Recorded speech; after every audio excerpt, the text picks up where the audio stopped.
Bonjour à toutes et à tous, bienvenue dans l'Hebdo pour découvrir ou redécouvrir l'essentiel de l'actualité de cette semaine en Vendée. Les dimanches 15 et 22 mars prochains, les maires des 253 communes vendéennes seront désignés à l'occasion des élections municipales. Le département compte un peu plus de 560 000 inscrits sur les listes électorales. Si ce n'est pas votre cas et que vous souhaitez déposer un bulletin dans l'urne au mois de mars, ne tardez plus à vous inscrire. Pour vous aider et pour vous éclairer, Louise Viager vous explique les démarches à effectuer et les conditions à remplir. Un justificatif d'identité et un justificatif de domicile. Voilà les deux documents dont vous aurez besoin pour vous inscrire en ligne sur les listes électorales pour ces municipales 2026. Pour les retardataires, vous avez encore une semaine pile puisque la date limite est fixée au 4 février. Alors concrètement, vous avez deux options. La première passe par France Connect. Vous pouvez ensuite rechercher un compte pour vous connecter, par exemple via l'identité numérique ou bien via l'assurance maladie. La seconde option consiste à créer vos identifiants pour cette démarche. Si vous souhaitez vous inscrire en mairie ou par voie postale, vous avez 2 jours de plus jusqu'au 6 février. Dans ce cas, vous aurez besoin d'une pièce d'identité en cours de validité, d'un justificatif de domicile de moins de 3 mois et d'un formulaire CERFA rempli. Si votre situation doit changer après ces délais, vous avez jusqu'au 5 mars. Alors c'est par exemple le cas pour un déménagement dans une autre commune pour un motif professionnel ou bien si vous êtes un jeune de 18 ans n'ayant pas fait le recensement citoyen. Vous ne connaissez pas votre numéro d'électeur, vous voulez vérifier l'adresse de votre nouveau bureau de vote ou vous voulez vérifier vos procurations en cours. Rendez-vous sur le site service.gouv.fr pour trouver une réponse à ces questions et pour vérifier votre situation électorale. Une nouveauté est à noter, la procuration 100% en ligne généralisée. Ce système avait été testé lors des élections européennes et législatives en 2024. Vous pouvez donc établir ou résilier une procuration sur Internet à condition de disposer d'une identité numérique certifiée par France Identité. À noter que vous recevrez votre carte électorale au plus tard 3 jours avant le premier tour de l'élection. Si vous ne l'avez pas reçue, vous pouvez la récupérer au bureau de vote le jour de l'élection en présentant votre carte d'identité. Et enfin, si vous avez d'autres doutes sur les élections municipales, rendez-vous sur vie-public.fr. Un nouvel onglet municipal 2026 a été créé pour répondre à vos questions. La ministre chargée de l'égalité entre les femmes et les hommes, Aurore Bergé, était en Vendée jeudi. Elle était notamment présente pour l'inauguration de la nouvelle Maison des femmes à La Roche-sur-Yon. Cette structure permet notamment aux femmes victimes de violences conjugales d'être écoutées et accompagnées par des spécialistes. Aurore Bergé a également présenté le pack Nouveau Départ destiné aux personnes victimes de violences intrafamiliales.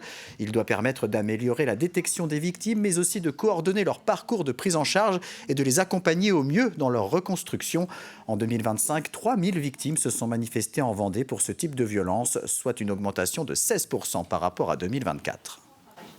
On va avoir 35 partenaires, France Travail, des associations, la MSA, le conseil départemental, les forces de l'ordre et de secours évidemment, qui vont détecter, considérer qu'attention, là vraisemblablement, il y a des violences que la dame est en train de subir. Ils vont donc alerter le coordinateur, c'est-à-dire la CAF, et en moins de 3 jours, la CAF va contacter la personne dont on pense qu'elle est victime et va l'accompagner. Ce qui est nouveau avec ce pack Nouveau Départ, c'est de mettre en relation très rapidement, c'est-à-dire de 48 heures, la victime de violence conjugale avec le bon accompagnateur social, que ce soit un accompagnateur social du CD, de la CAF, d'associations, et ce rapidement parce que, on le sait, il y a de nombreux freins au départ des victimes de violence conjugale et le temps joue toujours contre nous.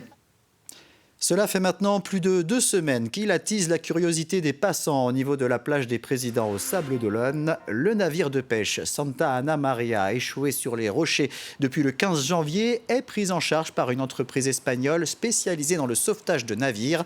Le démantèlement a débuté mercredi pour une durée de 7 jours. Un chantier complexe durant lequel une attention particulière est portée à la préservation de l'environnement. Mardi, à la veille du début des travaux, Élise Blanchard s'est rendue sur place. Le démantèlement du chalutier va débuter ce mercredi 28 janvier ici au Sable d'Olonne pour une durée prévue de 7 jours. Laisser cette épave en mer représentait en effet un risque majeur tant pour la navigation, pour la pêche que pour l'environnement marin. L'État a donc exigé de retirer le navire. Une première phase préparatoire a déjà eu lieu avec notamment le pompage des soutes. Après étude de différentes options, le choix retenu a été celui d'un démantèlement par la terre et c'est la société Ardentia qui interviendra. Cette entreprise émet un plan d'action. Elle décrit toutes les opérations dans un gros document. L'entreprise a présenté son plan d'action. Donc on l'a un peu challengé, on a essayé de voir, voilà, on a validé. Donc l'État a validé formellement ce plan d'action, émis quelques prescriptions aussi pour compléter, notamment sur les aspects anti-pollution, pour être certain que tout se passe de manière parfaite et contrôlée. Il faut désormais agir vite et bien et profiter de la marée basse de ce mercredi 28 janvier et puis des coefficients favorables des prochains jours. Les équipes interviendront de jour comme de nuit pour évacuer entièrement le bateau en une semaine. C'est un chantier sensible notamment sur le plan environnemental. Lors de la découpe du navire, celui-ci se fragilise et des débris pourraient partir à la mer. C'est que le bateau va être très fragile à ce moment-là. À chaque marée haute, il sera à nouveau soumis à l'action de la mer. Et là, il ne faudrait pas qu'il y ait des débris qui s'en aillent. Donc pour ça, dans le plan d'action, il est prévu qu'il y ait des filets qui soient mis sur le navire dans toutes les zones où il y a des débris qui pourraient s'échapper, toutes les zones fragiles. Toutes les précautions sont donc désormais prises. Le démantèlement sera réalisé à l'aide d'une excavatrice équipée de mâchoires et de cisailles qui découpera le navire de haut en bas et de l'avant vers l'arrière. Les morceaux seront déposés dans des conteneurs qui seront directement transportés vers Atlantique Recyclage. C'est une opération complexe pour un navire de 23 mètres de long et 120 tonnes. Dans les prochains jours, les sableurs recevront un communiqué pour les informer des opérations à venir. On parle maintenant d'agriculture et plus précisément d'élevage. Que ce soit au niveau départemental, régional ou national, les concours de bovins sont annulés depuis plusieurs mois pour éviter tout risque de propagation de la dermatose nodulaire contagieuse. Pour la première fois depuis 120 ans, il n'y aura pas de vaches ni de taureaux au Salon de l'agriculture à Paris. Et cela n'est pas sans conséquence pour les éleveurs vendéens qui misent sur ces rendez-vous pour valoriser leur travail. Reportage Louise Viadger.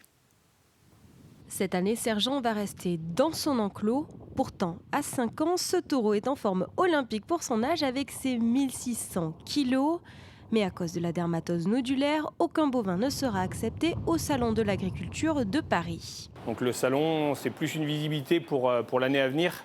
Donc attirer du monde, par exemple en 2024, quand on avait fait la participation avec Sergent, j'avais vu du monde du nord de la France, de l'est de la France, du centre de la France. Et de l'intérêt d'éleveurs étrangers que je pense que j'aurais jamais eu s'il n'y avait pas eu le Salon de l'agriculture. Beaucoup de concours départementaux ont aussi été annulés. Pour Jonathan et les éleveurs de bovins en général, c'est une visibilité en moins pour l'avenir. Un élevage comme le mien, je pense qu'il y a un tiers des reproducteurs. Donc j'en ai vendu à peu près la moitié de mes reproducteurs que j'avais gardés l'année dernière. Je pense que j'aurais pu vendre les 3/4 s'il y avait eu ces concours départementaux. On aurait pu vendre 3-4 veaux de plus sur les concours départementaux. Du côté de Mareuil-sur-Lay, Olivier a un troupeau de 125 Montbéliardes. Pour lui, l'impact n'est pas tant économique, c'est plutôt un coup dur pour sa motivation. Par la voie laitière, pas forcément beaucoup d'impact. La génétique, elle est présente forcément sur les concours, mais financièrement, on n'a pas beaucoup de retour direct. Concernant par contre la voie allaitante, là je pense qu'eux, ils avaient un petit peu plus de dégâts, notamment leur sortie sur le jeune reproducteur qu'ils vont mettre à la vente après. Ça leur permet de les placer et puis de leur mettre une plus-value notamment à la vente. Après plusieurs mois d'incertitude, les éleveurs semblent voir le bout du tunnel. On est dans une période, on va dire, stable. On voit que les marchés commencent à se rouvrir dans les zones qui ont été vaccinées. Les éleveurs continueront donc de surveiller de près l'évolution de la situation sanitaire. La part de garçons qui suivent des études supérieures dans les filières scientifiques est 2,5 fois plus grande que celle des filles. Une inégalité contre laquelle lutte Planète Science Vendée.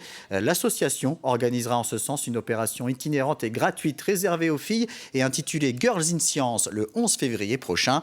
Planète Science Vendée initie chaque année près de 10 000 enfants aux activités scientifiques dans des écoles ou dans ses locaux à La Roche-sur-Yon. Divers ateliers sont proposés. Nous avons pu assister à l'un d'entre eux dédié à la chimie.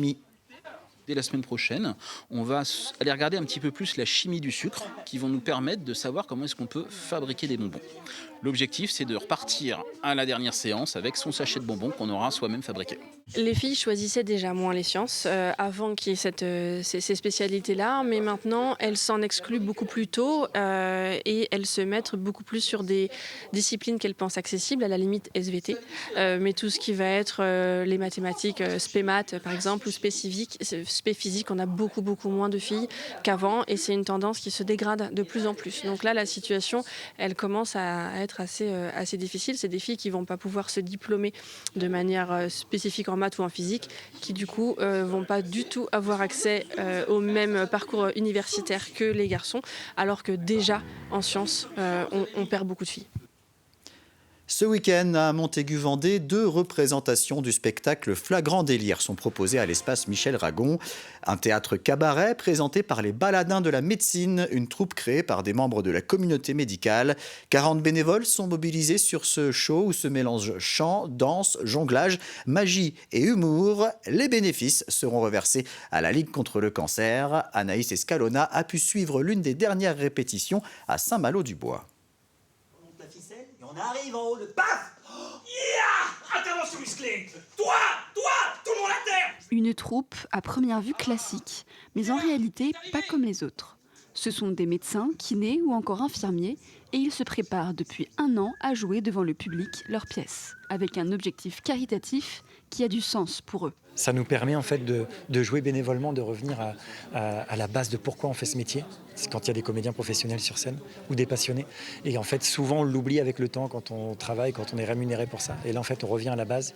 On joue pour faire plaisir à des gens, pour la recherche, pour permettre l'accès à des soins. Et c'est hyper important pour nous, quoi. Aujourd'hui, la troupe s'ouvre à tous les métiers, peu importe le parcours. Il suffit d'aimer le spectacle et de s'investir bénévolement pour rejoindre l'aventure.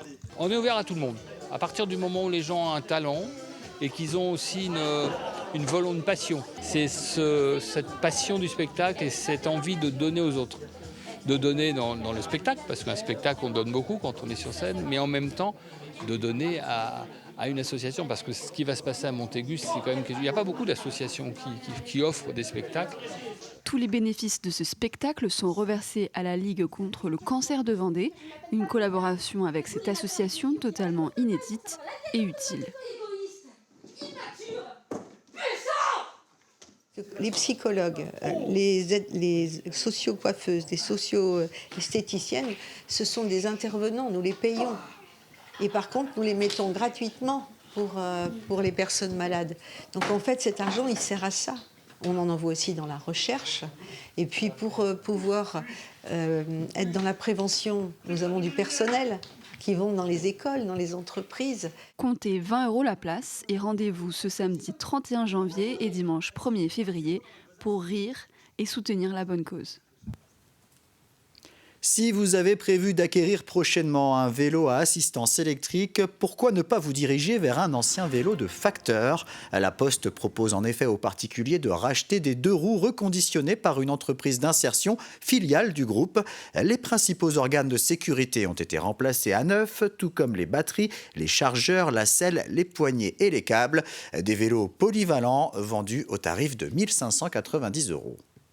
On a toujours un renouvellement de nos équipements, que ce soit de nos flottes automobiles ou de nos vélos. Mais en même temps, nos vélos qui ont servi à nos facteurs, ils ne sont pas bons à mettre à la poubelle. Et puis, on a aussi une conscience écologique. Et donc, l'idée est venue au groupe La Poste de travailler avec cette société Nouvelle Attitude pour recycler, reconditionner le vélo du facteur. Donc, les vélos qui sont vendus, ce sont vraiment des vélos qui ont fait des tournées vélos, qui ont servi à des facteurs. Alors bien évidemment, tout ce qui est sécurité, batterie a été changé. Mais pour nous, c'était important de donner une seconde vie à nos vélos.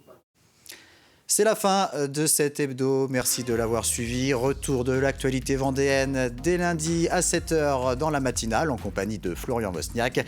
Passez un excellent week-end sur TV Vendée.